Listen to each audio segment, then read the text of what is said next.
Most of us remember and love the era where the Angels were some of the most famous celebrities, such as Naomi Campbell, Tyra Banks, Adriana Lima, and many more. The fashion shows were some of the biggest events of the year, featuring famous artists such as Rihanna, Beyonce, Justin Bieber, and others. I feel like at one point a lot of young girls' dream was to become an angel, cause everything looked like a dream. By seeing off these beautiful girls wear some of the most expensive lingerie that can cost up to millions of dollars, and by then managed to have a successful career. But behind the scenes, things were a bit darker and controversial. Hey guys, welcome back to my channel, it's Celebs Daily. In today's video we are gonna talk about the downfall of Victoria's Secret. That at one point was a successful business but now is fighting to stay relevant. The downfall was caused by many factors such as discrimination, misogyny, harassment, and more. Before starting this video, please like and subscribe, it will help the channel a lot. Thank you so much, and let's get started. As we all know, Victoria's Secret is an American lingerie, clothing and beauty retailer, which is mostly known for the annual fashion shows. And just as I said before, that features many artists. Victoria's Secret was founded by Roy Raymond and his wife Gay in June 1977. Everything started when Roy one day tried to buy some lingerie for his wife, which is kinda weird, and was faced with a lot of basic items, since during the 70s, lingerie wasn't really a thing, because it was more important for the items to be comfortable and practical than sexy. So the couple opened their first store in Palo Alto, California. They came up with the name Victoria's Secret in reference to Queen Victoria and to associate the company with the Victorian era, and the secret of course was under the clothes. We have to take in consideration the context. As I said before, in the 70s, sexing wasn't a thing, and Victoria's Secret made a change when it comes to that. In fact, many men and women weren't comfortable going to the stores, as they weren't used to see this type of product. In 1982, the company was sold for $1 million to Les Wexner, businessman and creator of Limited Store Inc. The company changed and started to get inspired by the sexiness and glamour of European luxurious lingerie. During the years, Victoria's Secret was faced with some competition, like Sara Lee's Wonder Bra, but still managed to gain a lot of success, and by 2006, there were more than 1,000 stores opened across the US. There was also the addition of Pink, a line meant for teenager, and Victoria's Secret Beauty. The company sold and still sells a variety of products, such as activewear known as Victoria Sport, swimwear, beauty products, and of course lingerie. That was the main product for many years, and in particular the push-up bra, that was kinda the image of the company. And one thing that Victoria's Secret made that is iconic and impacted a lot the pop culture was the Victoria's Secret show. The first show held in 1995, and in February 2, 1999, by webcam streaming, the show became the internet's biggest event at the time. The shows during the years featured many supermodels, such as Tyra Banks, Heidi Klum, Naomi Campbell, and many more. And being an angel was a huge milestone for models, cause that meant that they kinda made it in the industry, and many of them after the shows managed to get far in their career. And of course many artists performed as well, such as Rihanna, Justin Bieber, Black Eyed Peas, and many others. By hearing this, we can say that the company was being really successful, but behind the scene there were many problematic things going on that would lead to the downfall. As you can see, the company was created by a man that wanted to see his wife dressed in a certain way, and then sold to another man. So basically it was targeted for women that want to feel confident and sexy, but was always owned by a man. And the question that I have is, since they are selling the fantasy, as the company says, they are selling the fantasy of who? Fantasy of a man that thinks that women should look and dress in a certain way? Or the fantasy of a woman that wants to dress and feel in a certain way? Misogyny and power given to men in an industry that is built and made for and of women is sadly the worst thing that can happen. There is no denial that the model working for them are some of the most beautiful women in the world, but sadly they go through a lot. Trigger warning here, I will talk about harassment and abuse. So there are many cases of harassment and abuse, but first we have to talk about the weird relationship between former CEO Les Wexner and Jeffrey Epstein. I'm not gonna go in details about Epstein in this video, but to sum up, he's one of the most disgusting and horrible men that has ever existed.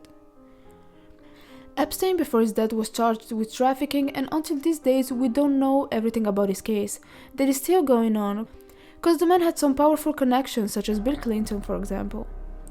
In 1982, money manager Harold Levin received a call by a lawyer representing Wexner, asking him if he was interested in a job as a financial advisor, and of course he accepted. In 1982, Wexner asked Levin to meet a quote, young and brilliant financier named Jeffrey Epstein. Levin was kinda confused because he never heard about this man, and he was shocked when he met him because there was no signs of trading operation, as Epstein didn't even show up with a computer. The situation was odd and things got even worse since Epstein was receiving a lot of power from Wexner. Wexner then decided to do an investigation and found the truth about Epstein that was running a business that allowed him to assault and abuse many women. He tried to warn Wexner, but that didn't help. This will eventually affect the image of Victoria's Secret, especially after the scandal where Epstein assaulted an aspiring model by posing as a modeling scout of Victoria's Secret and then attacked her in his hotel room. Then, as you probably know, things were exposed and Epstein was getting accused and sued for many crimes such as assault, abuse, trafficking. And a spokesman for the Wexner said to the Washington Post that the family cut ties with Epstein in 2007.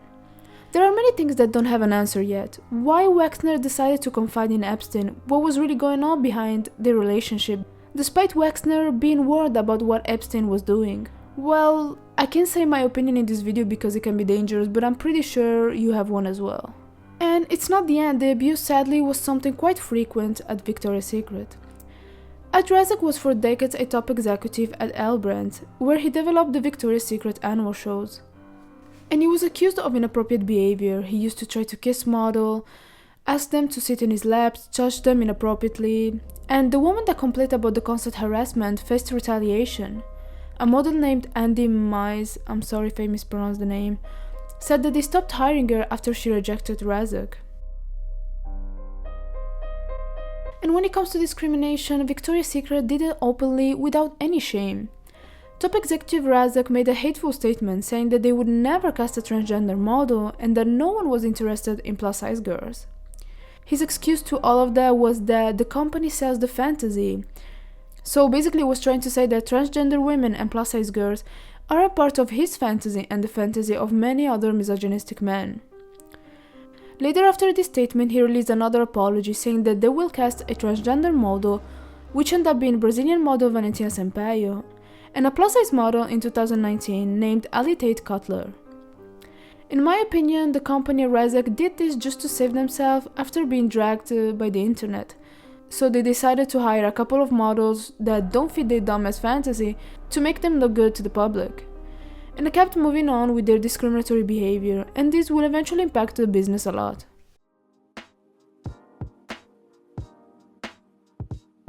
Just like in every industry, there are many competitors in it, and one that will for sure give a hard time to Victoria's Secret is Savage X Fenty. It's an lingerie line founded by singer Rihanna, and it's a joint venture with Textile Fashion Group. The line became famous because of the attention about inclusivity, since it's designed for all genders, sizes, and backgrounds.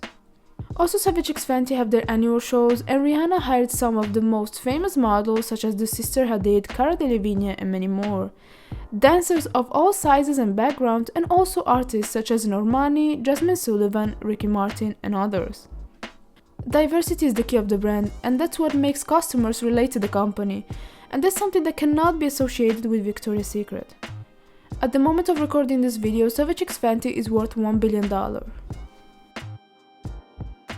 So let's talk about how Victoria's Secret is doing now.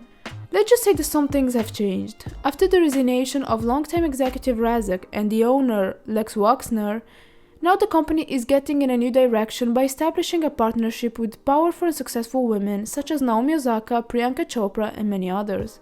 So it seems like that the era of angels has come to an end.